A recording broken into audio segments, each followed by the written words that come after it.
ভারতের অন্ধ্রপ্রদেশে তেলুগু ভাষায় একটি প্রবাদ আছে, যার বাংলাটি এমন: যদি ইলিশ মাছ খেতে আপনার মঙ্গলসূত্রও বিক্রি করতে হয়, তাও আপনি সার্থক।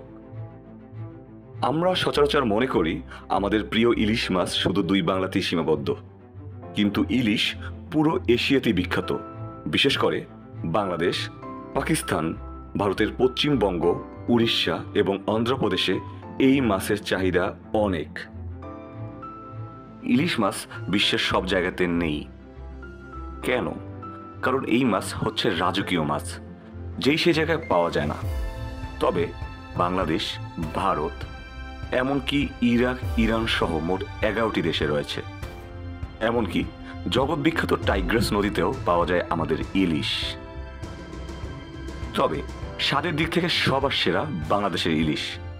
পদ্মা, মেঘনা, যমুনা নদীর ইলিশ দিয়ে বাজিমাত করতেছে বাংলাদেশ।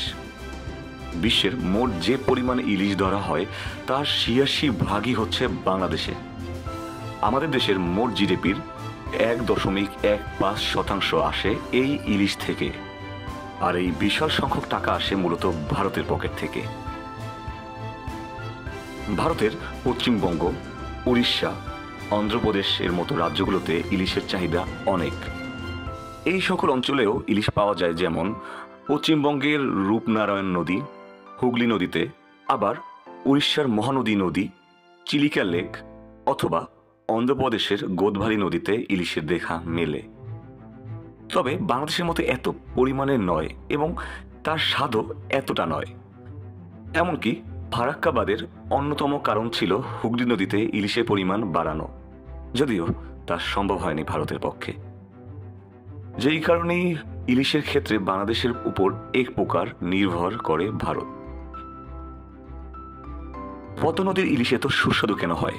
এর কয়েকটি কারণ রয়েছে। মূলত ইলিশ মাছ সমুদ্র থেকে নদীপথে উঠে আসে ডিম দেওয়ার জন্য।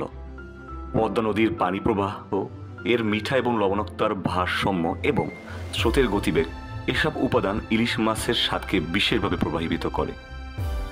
পদ্মার ইলিশ সাধারণত সমুদ্র থেকে দীর্ঘ পথ পাড়ি দিয়ে পদ্মায় পৌঁছায়, যার ফলে এদের মাংস মজবুত হয় এবং প্রাকৃতিক তেলের পরিমাণ বৃদ্ধি পায়।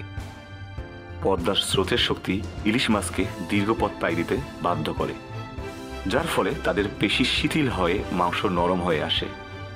এভাবে তাদের স্বাদ ও গন্ধ উন্নত হয়। আমাদের বাংলাদেশের তেমন কোনো প্রাকৃতিক সম্পদ নেই, তবে ইলিশ কিন্তু একদিক থেকে আমাদের প্রাকৃতিক সম্পদ। এই হিসেবে আমরা ইলিশকে ধন্যবাদ দিতেই পারি। আজ এই পর্যন্তই। কথা হবে অন্য কোনো টপিক নিয়ে। ভালো থাকবেন।